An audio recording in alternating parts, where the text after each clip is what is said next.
Okay, so this Skillshare is all about conversations that convert. It's how to prospect, build rapport, how to guide conversations. And one thing that I say over and over again, this is my number one Justinism, is that conversations about desired outcomes lead to sales.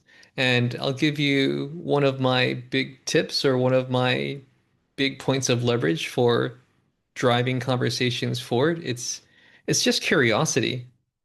It's really just curiosity and being a genuine human. So in some ways, I think it's odd or interesting that a lot of individuals struggle with this topic or this dynamic of how do I have conversations with individuals that convert when really it's just be a curious human being and also be an authority, be an expert, but have it where conversations naturally open up to individuals talking about themselves. And when it makes sense to offer insights, offer value, offer help. Okay, so why most sales conversations fail. And I've done all of these. Which is why I know why these are challenging dynamics. Pitching too soon, right? You get excited or you don't build enough rapport and you know you can really help someone, but rather than having it a conversation where someone's naturally interested in what you do and what you offer, you pitch too soon, right? No filter. Um, I've done this a lot before too, and also being a relational individual, I'm good at building rapport, but building rapport with an individual as a business owner, as an expert, as a coach is different. It's rapport, but it's also targeted rapport building. Surface level talk, right? You talk about a lot of things, but they never really open up to talk about what's really going on in their life and how you may be able to help them. Friend zone, right? Sure, we're here on social media to find allies, to find colleagues, and to find just people who get us. But, you know, it's different, right? Like I do prospect and qualify individuals, and you know, there's nothing wrong with engaging with your friends on social media, but if you're building your business and you're looking for revenue generating activities to engage in, just being aware of like who are you socializing with that is just a friend or colleague that won't lead to revenue, or who are you engaging with that could lead to revenue, and making sure you allocate adequate time to, again, the conversations that may bring in clients, which is essentially money.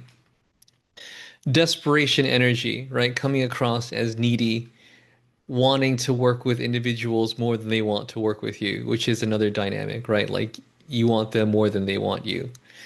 All right. So another thing I mentioned is getting really clear on the outcomes of your business, of your offers, because rather than saying, "Hey, are you interested in strategies and tips for getting more clients on school?" That's kind of pitchy. That's kind of salesy, you know? So to get clear on the outcomes, I know that I want people to talk about this. How can I get people to open up and talk op honestly and authentically about their business? Like, oh, well, how long have you been on school? What did you do before school? What did you do before the business? So allowing a progression of conversation to build where they're naturally going to talk about like, oh, how are you growing your school? Where are you finding members? Are you finding them on school or other platforms? It's much more of a natural progression that guides people to talking about outcomes rather than like pitching outcomes, is what I would say. All right, let's continue here. And I call this conversation outcome marketing. I devised this myself because I really believe in it. And again, there's my ism, conversations about desired outcomes lead to sales. So again, getting really clear on the outcomes that you offer so you know how to guide or steer a conversation. And you know, sales calls frameworks are essentially a collapsed version of what I see as conversation outcome marketing. And if I talk about sales calls frameworks, like one of the first ones that I learned is the frame, and then you dig, and then you pitch, and then you close. Even though this is the first sales framework that I learned, I don't really like it as much because it sounds quite aggressive, right? You pitch, you handle objections, and then you close and you dig. You're digging into an individual's problem or their struggles. So one I like more is diagnose, prescribe, clarify, invite. So even as you do conversation outcome marketing, like you're opening people up so that you can possibly make a diagnosis, so you can possibly become more aware of what's going on, so that you can make a tip or a suggestion. And one thing that I like to say is I'll help you a little bit or help you a lot. And saying that wouldn't make sense too, because as an authority, as an expert, especially in this day and age, individuals are just waiting for the pitch. They're waiting to be sold. And I say this often enough that colleagues have told me that they've begun to say it to their audience and to their prospects and potential clients as well, like, or even people who become clients, like, I'll help you a little bit or I'll help you a lot. I can give you some tips, advice, suggestions. I have a free community. There's always the option to explore what it may look like to work with me beyond that. But I believe in what I do, and I believe in helping people with this outcome, whatever that outcome is for you. And just letting people know that lets people's guard down in an authentic way, if you really believe in that. If you don't really believe in helping people a little or a lot, then you can't really use that. You could use it, but it's more manipulation than expressing or conveying your actual intent. Um, you got tricked into a sales conversation like that yesterday. Did not like it at all. Would you like to share a little bit more about that, Katinka? You're more than welcome to if you'd like to. If not, that's okay as well. Yeah, sure. So I joined one of the one very big community here in school, and then I got like a message of that invited me for like a 15-minute onboarding call. And I was already, I mean, we've talked about it just in, my little marketing and sales trauma from the past few months.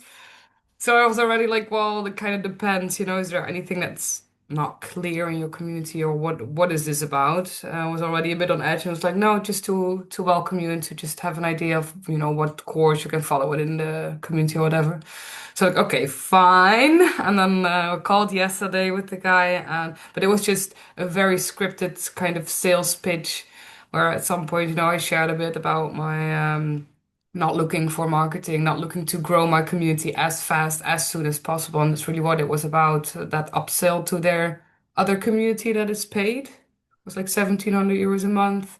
And the whole conversation was just trying to lead me there. And I didn't like it. And at some point, I really felt like there's just no interest in my community or what I actually do, or not even what I would want for my community, everything when I'm like, I would like this, and the answer is, well, what you actually should do, and that again leads to your offer. I'm like, well, why are we here then?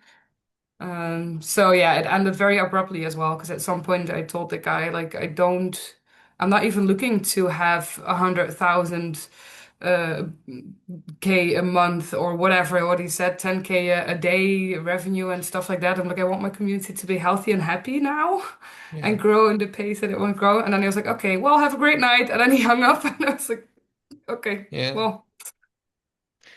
So yeah, and you can feel it, right? Instantly. Yeah. After like a few sentences, you can really feel if somebody just wants to get you somewhere instead of actually having an interest in who you are or what you're trying to do on the platform. So, Yeah. Yeah. Yeah. oh, Yeah. I hear you, and I've had the same experience, and I'm sure it's not an isolated experience, unfortunately, which is why um, I'm an advocate of teaching a more relational, softer approach.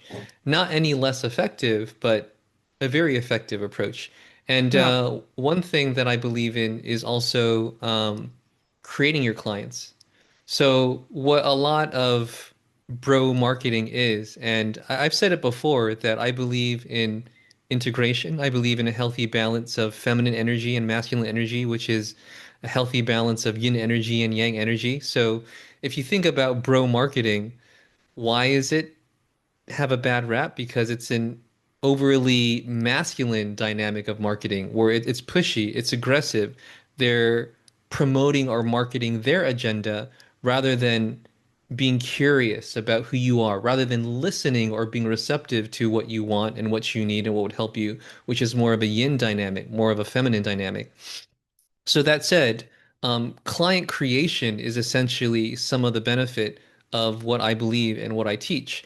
And that is different than what a lot of bro marketing tactics teach or mechanical marketing tactics teach, where you dial in your ICA, you dial in your ideal client avatar. Some people say ideal client persona, ICP or ICA. It's the same thing essentially. And by that, dialing in who it is that you're looking to market or sell to and dialing in their pain points and the outcomes that they want, then you just run the numbers.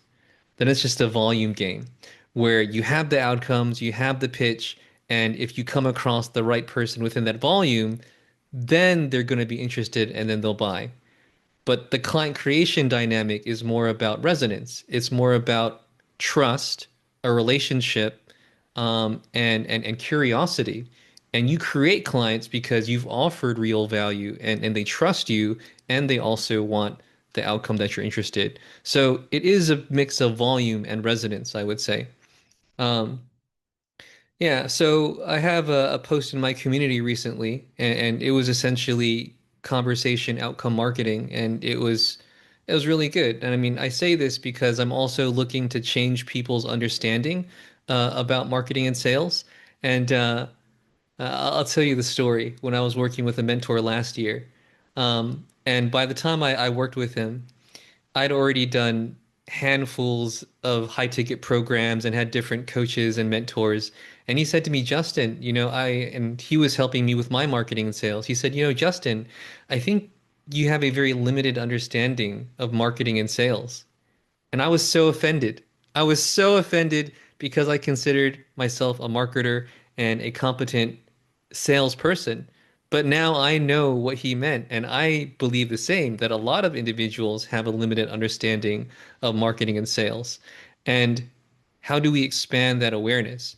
Where if you think about marketing and sales, marketing is just people are interested in what you have to offer. People are interested in what you have to sell.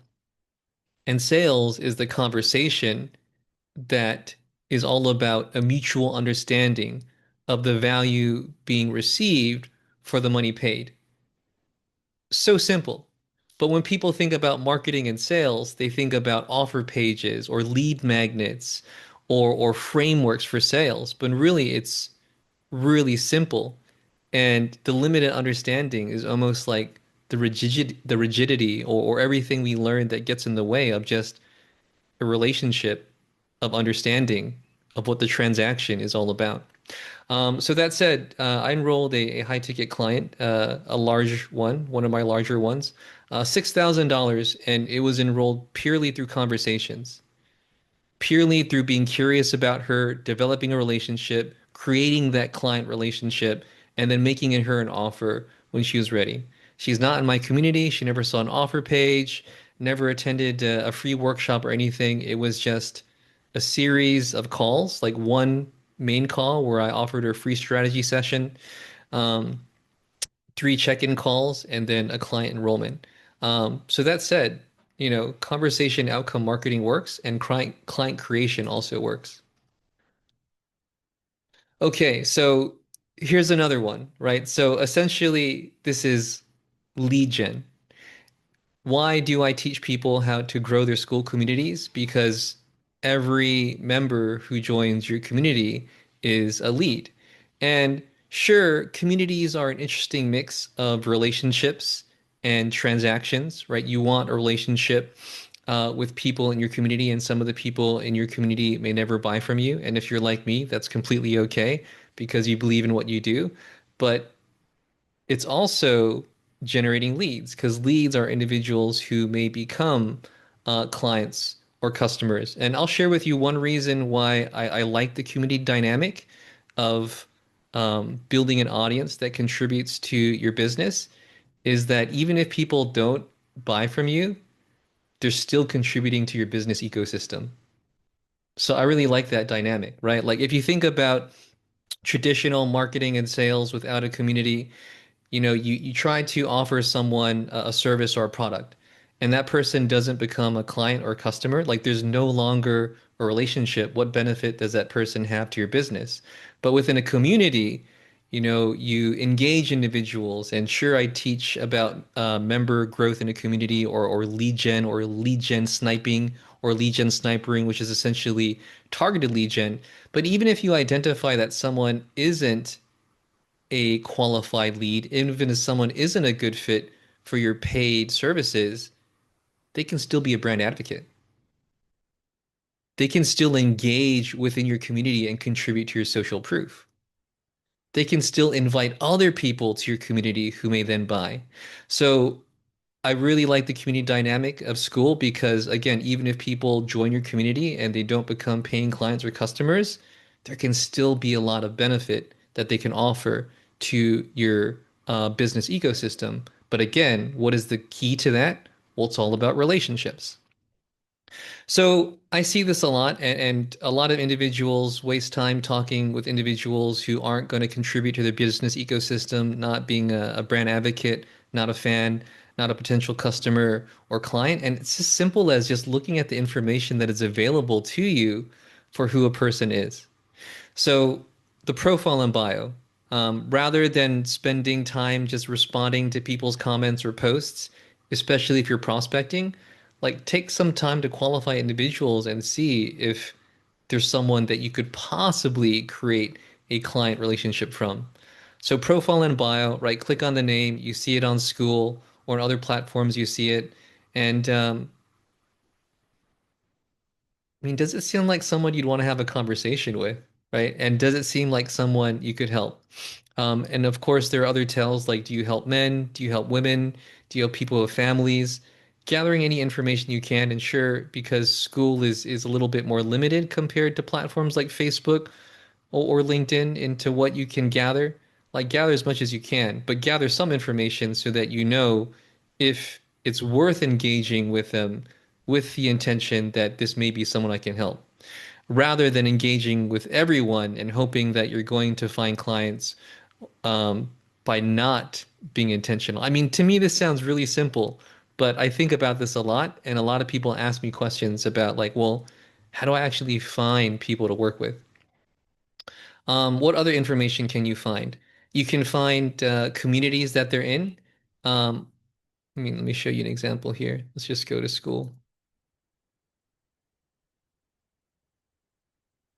So, for example, who am I going to choose here? Not that many communities. But for example, you can see the communities that people are in, and that is going to indicate some of their interest as well.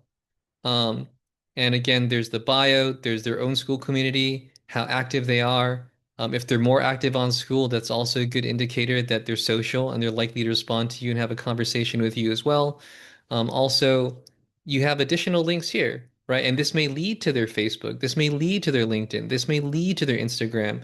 So there's even more information that you can get from individuals just from a little bit of clicking and researching, like just finding out if this person is someone you can help based on what they have available here. And some people have a lot of memberships available that are displayed, so you can get even more information from them. And then also you can kind of see like what does this person talk about? Like what kind of conversations do they have with others? Would I want to have a conversation with them? And just simple things like this, you'll save yourself a lot of time um, not engaging with people who aren't a good fit for your audience. And, again, lead gen snipering, targeted lead gen, targeted prospecting. I mentioned that already. Social profiles, right? The mirror test. Is this person a previous version of myself? Do they align with who I help? Well, thinking about it, you may not know if a person is a previous version of yourself. And the coaches and creators that I like to help, I say that your ideal client is ideally a previous version of yourself, which is why that is there. But sometimes you don't know until you start that conversation. So a simple yes or a no, like is someone a prospect or are they not? Yeah, and this is some of a review of what I mentioned already. And you're also looking for commonalities. I mean, once upon a time we all lived in tribes, and what our tribal dynamics is just like there's familiarity, there's similarities between you and other individuals. So that said, what can you find about someone as you are doing what I just said, like finding out information about them? What commonalities can you find that can be a starting talking point? Because that familiarity is something that they're easily going to respond to, and you can build some rapport quite easily through that. Okay, here's a good one. This is what I call the 7 levels of intimacy. And as you know, I'm an advocate of client creation, of building relationships. So, how do you ascend a conversation to being surface level, to being deeper, to individuals opening up about their problems or struggles, to how you may be able to help them? And the 7 levels of intimacy is a framework that I came across. There's also a book about it, which is the 7 levels of intimacy. But even the simple framework from this book is a valuable takeaway. And again, most people never get past level 3, which is cliches, facts, and opinions. So going through these levels, level 1 is cliches, level 2 is facts, level 3 is opinions, level 4 is hopes and dreams, level 5 is feelings, level 6 is fears and failures, level 7 is needs. And as a coach, as a creator, as an expert, what do we want people to open up about? Well, we want them to open up about what we can actually help them with, which is close to 6 or 7. Like, what are they struggling with? What are their fears? What are they dealing with? And what do they actually need? What do they actually want help with? And even talking about what Katinka was mentioning earlier on the call, which is common with a lot of aggressive marketers, they jump right to the needs like, hey, how can I help you with this thing that I help people with? Not even essentially understanding if that's a need you actually have, right? They're like projecting needs onto you rather than having a conversation with you to be curious about all of this, actually. So I use this from time to time, and I realize that I do a lot of this naturally as well, which is great when you find a good framework, that you find things within that framework are things that you do naturally, and the framework just helps you to be even more intentional about it, or even to teach it to others. Um, so when I'm having a conversation with someone, it's something you could do as well. And you could start with cliches. You could start with facts. You can start with opinions. You don't have to do this in a linear way, but you always know that you can ascend the conversation by going to a level that you haven't quite touched yet. Um, yeah, quite good. Any questions about the 7 levels of intimacy? Good, cool. Yeah. It's one of my favorite simple frameworks for just like accelerating a conversation. And if you think about it, um, I would say that most conversations you've had, or a lot, a good amount throughout your life, it probably followed a similar trajectory, even if you're not aware of it. So anyway, this is awareness of it so that you can do it more intentionally. I even imagine like sitting next to someone on the airplane, a flight. It usually starts out with like, oh, where are you from? Where are you flying to? What do you do? What's your job? What's your occupation? Oh, what do you think about this? What do you think about this recent news event? And then it accelerates from there. Okay, let's continue here. Yeah, so some of prospecting is qualifying, which is finding out information about people who you're looking to work with.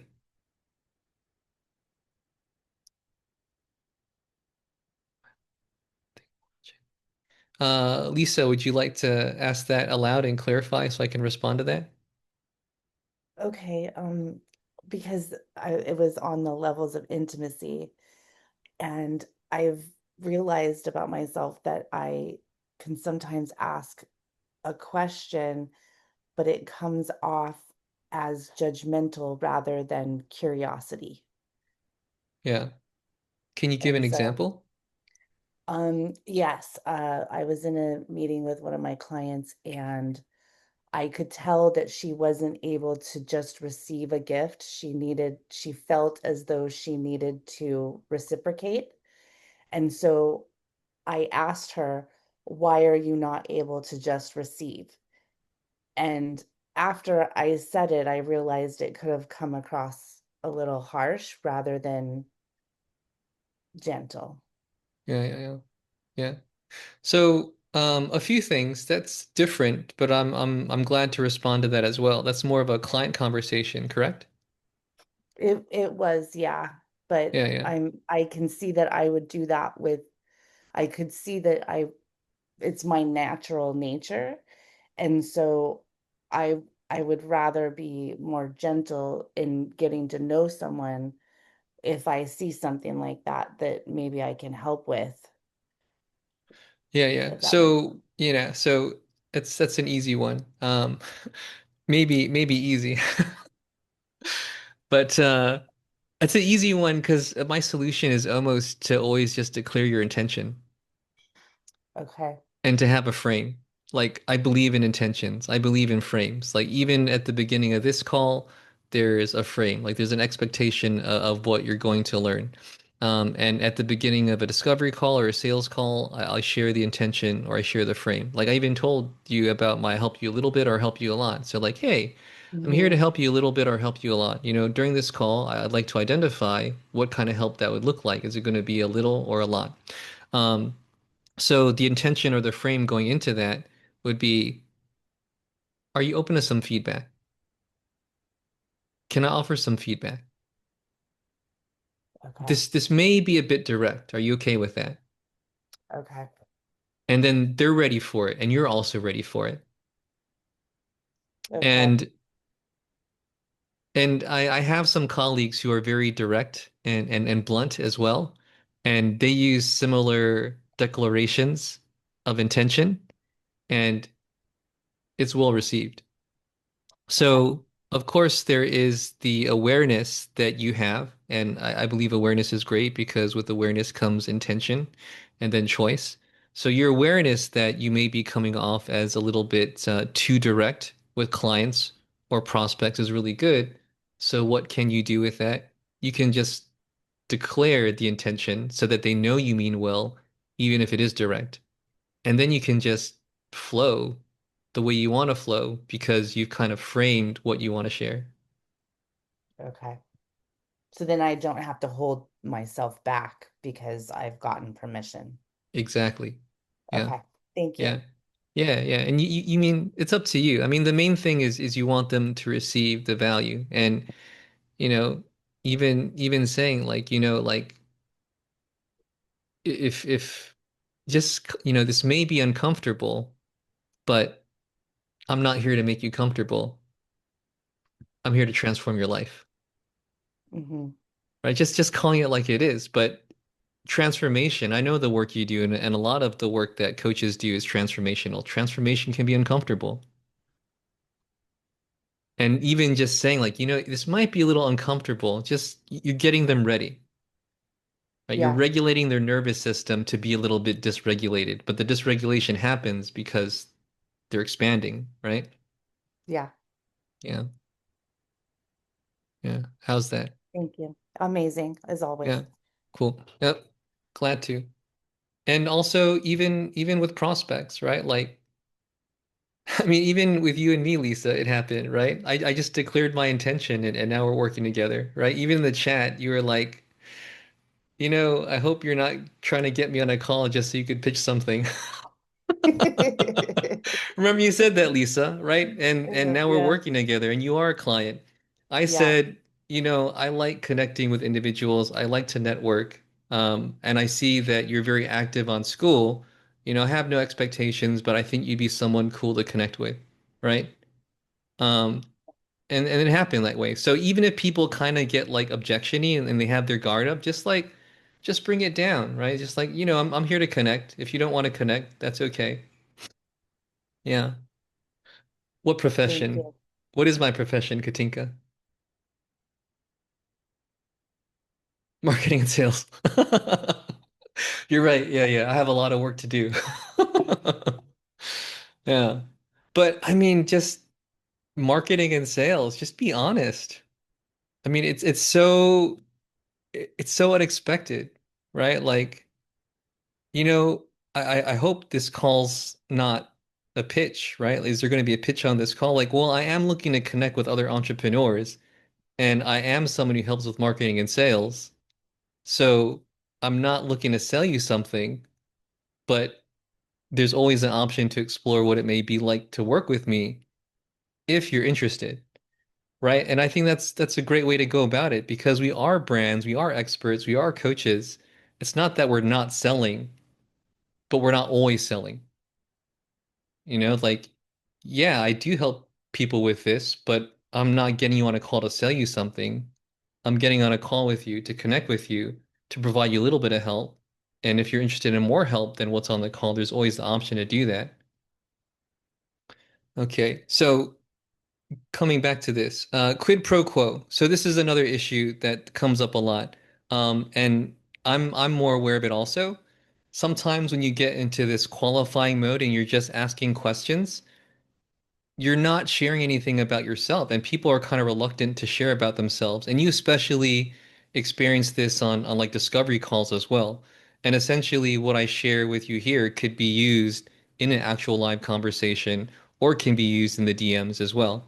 Um, so quid pro quo is simply just telling a little bit about yourself to get people to open up more about themselves. And a simple example is like, oh, how long have you been on school? You could just say how long you've been on school to make them open up more about how long they've been on school. But most people don't think about that.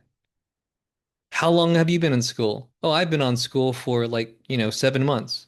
They didn't ask that, but I know that by giving that information, they're going to be more likely to reciprocate that information. Right. So just thinking about that, think about as you ask questions to someone, just revealing a little bit about yourself so that they're more likely to open up. Because again, if you're the doctor or the expert, and again, we're looking to diagnose and prescribe, we want people to open up. And sometimes to open up a little bit about ourselves just naturally gets people to open up because again, it's reciprocation, quid pro quo. Reflecting people using their words, and it's a good one, right? Because familiarity, again, that tribal connection. If people use certain words, if they say certain things in their conversation with you, reflect it back to them. They feel comfortable because again, you're literally speaking their language. And again, just be genuinely curious. I think this is something I do quite naturally, and I think we can all benefit from being more curious, especially in a place where everyone is just looking to sell. Like that curiosity is also essential to client creation because you're actually curious about what someone is going through rather than trying to pitch an offer and not knowing anything about them. Yeah. All right, let's continue here. Oh, this is Krista's favorite.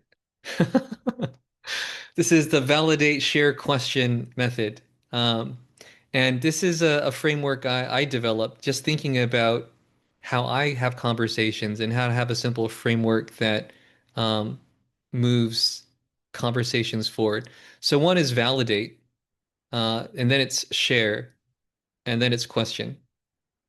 And it's so simple. But again, a lot of people ask questions. And again, it's just my methodology, just elaborating a framework. I said it's the same quid pro quo dynamic, but within this VSQ technique. So a lot of people ask questions without sharing anything about themselves. And sometimes people continue a comment to a comment or comment to a post or even a regular conversation without even acknowledging what was said before. So the validation of it is just like you recognize what was said in the post or the comment. So people feel seen, they feel heard. Because of that, it's essentially you being curious enough about them and you reciprocating enough about what you've perceived about what their post is about or what their comment is about. And sharing is just your idea, your opinion, or your perspective in relation to what you're responding with. And the question is, again, you could go with, the 7 levels of intimacy, a question that moves the conversation forward. So quite simple. And I mentioned Krista because I shared this concept or this framework in like a post in a school community. And Krista started using this method on me, even though I just taught it to her on the post. And it was so engaging that I couldn't stop responding because it seems so genuine, even though it's within a framework. But the framework, I feel, is naturally what people often do when they're accelerating or sending a conversation. Yeah. So simple technique. Yeah, if you're not sure how to build rapport in conversation or in comments or in a post, I definitely recommend this with someone. People just like can't not respond because it's so engaging.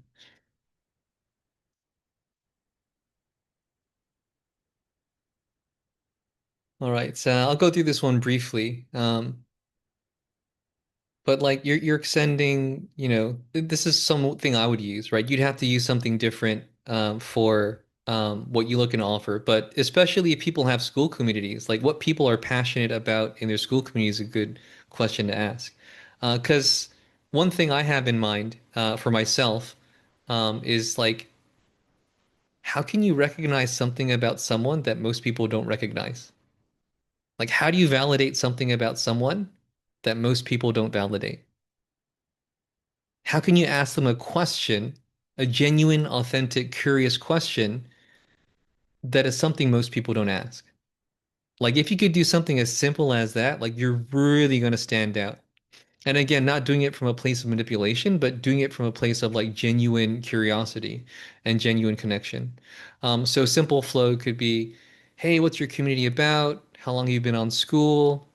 What are you most passionate about sharing in your school community? Is this full time or something you're building on the side? And again, these are questions that I would ask because I'm very aware of the outcomes that I offer. So for you, you'd want to get clear on the outcomes that you offer and maybe think about the questions that you could ask someone naturally that would progress the conversation for them to naturally open up about the things that um, you may be able to help them with.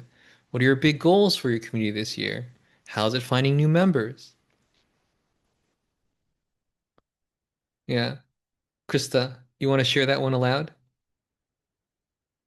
Sure. I just, you know, I see the value in things like this, but so often it happens that somebody shares something like this and an example of conversations or a way to talk to people and engage. And I have so much trouble flipping it from something that's business related into something that's personal. And I know it's in my head somewhere, but it's almost like I feel predatory, right? And Yeah. the reason I messaged you that time is because I feel safe and you're not gonna hurt me. Yeah. But I just find it difficult to make that switch from saying, hey, how are you doing and how are things going? Recently I thought maybe a good segue into it is to say, how are you finding your work-life balance these days? But um, that's really something that I struggle with a lot is taking a framework from a business Yeah. conversation to something that's more personal. Yeah. I get you. Yeah.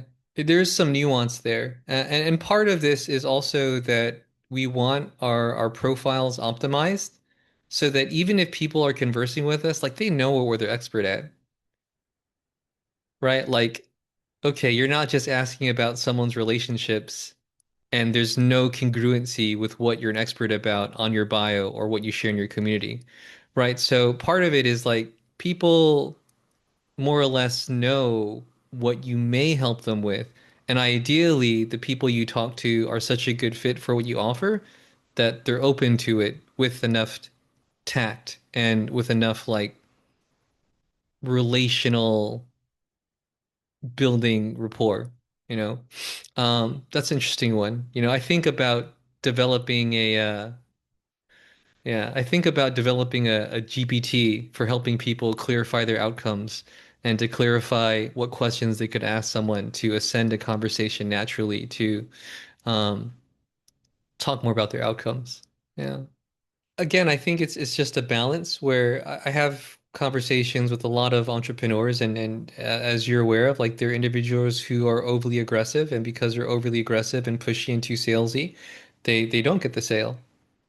But also if you're not intentional and you don't make an invitation or you don't make an offer, you also don't get a sale. So there's that balance. There's an interesting balance of, finding what's right and it feels right to you and it also feels right to the other person. And because of that, you attract and enroll more clients. But some of it is also just trial and error, like finding what works for you. Because as someone who wants people to have more paying clients, you got to make offers, you have to make invitations, and you also don't want to be too pushy because then you lose sales.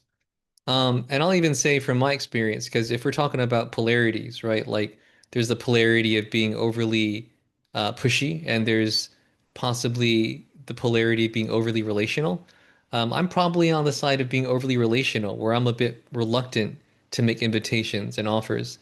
And there have been times when I thought that I was being pushy or invitational when I wasn't really sure if it would be well received, and it was well received. So some of that is just like sometimes you just got to make the invitation or the offer if you really believe that you can help someone, because some of it is sometimes there are going to be no's, because that's just marketing and sales. Not everyone you make an offer to is going to work with you. And if anything, most people you make an offer to are not going to work with you, especially when you go into premium high ticket services. So that's also an awareness of that sometimes you just got to make invitations and offers because you've built enough of a connection and you really don't know how people are going to respond, but that shouldn't prevent you from making the invitation or the offer. Um, but yeah, there's a lot of nuances there, which is why I think having conversations about this is beneficial. It's not just strategy, it's just that, yeah, we get it. We get it. There's other people who are looking to maneuver this exact same dynamic. Um, So I think this presentation is quite complete. I'll go through a few more things and I put together a lot of material for this presentation. I wasn't exactly sure how long it would take or how conversational this call would be, but quite satisfied with the way this is going. I'll probably go through another slide or two and then we can conclude. We can do some Q&A or just some talking if you like as well. So three-phase qualifying process, right? So as you're qualifying individuals, you should always be aware of, is this person actually looking to achieve the result? And one thing that comes to mind is problem aware, solution seeking. That's the ideal dynamic. If people are not problem aware, if people are not solution seeking, well, then you have even more work to do. If they're problem aware but not solution seeking, then you also have more work to do. And sometimes it's just too much work for it to be worth it. So I think about those things a lot. Problem aware and solution seeking, those two make for a pretty good combo. Are they financially in a position to invest? Are there any red flags that disqualify them? Again, just things to be aware of as you're having these conversations on social media. Um, because it can be easy to just have conversations for fun, which is great. I enjoy having conversations with just anyone, but part of business is also, creating clients and prospecting. Do people like your approach? Do people like what you specifically offer? Do people believe in your process? And if things are progressing well, like invite them to a call, invite them to a conversation, um, which is so simple, but often overlooked or missed. If I could help you with that, would you be open to a conversation? Are you looking for help with that at this time? Because it's not a pitch, it's just a simple question for if they're actually looking for a solution. Right. So I believe in getting people to calls when it makes sense to, right? So comments on posts, comments to comments, deepening that connection through the VSQ method, validate, share question, through the 7 levels of intimacy, moving to a DM conversation when it makes sense to, because the conversation in the comments is good enough, on a post is good enough. It makes sense to move the DMs. Um, and then it's warm outreach. It's not cold outreach because there's familiarity with you and you've had a conversation where it's just a natural progression of that conversation. And then would it make sense to invite people to a call or to your community? Because that's what it's all about. Like just accelerating or ascending the relationship. And, sometimes I invite people to calls first. Sometimes I invite people to my community first, but it's also an A or B strategy. If people join my community and they're a good fit for possibly working with me, then I'll invite them to a call. If people are if people jump on a call first, then afterward I'll invite them to join the community. And sometimes you just don't know what to expect until you get on a call with someone. So it doesn't always have to be that it's a discovery call. Sometimes it's just a connection call. Like, for example, I had a call with another individual on school just today, and it was just a connection call. But just based on us talking with each other, like she became a client and invested in the session with me just through a natural organic conversation, right? So sometimes just get on calls with people if you sense there's some potential to help them, or maybe if you just think they'd be someone cool to connect with. And that's also why we talk about on our Monday networking calls to be clear about who you are, what you do, and why you do it, because we're not here to pitch or sell endlessly, but being clear about who you are and what you do and how you help people, people just know and they may respond and opt in to work with you because you're so clear in what you do and you're relational.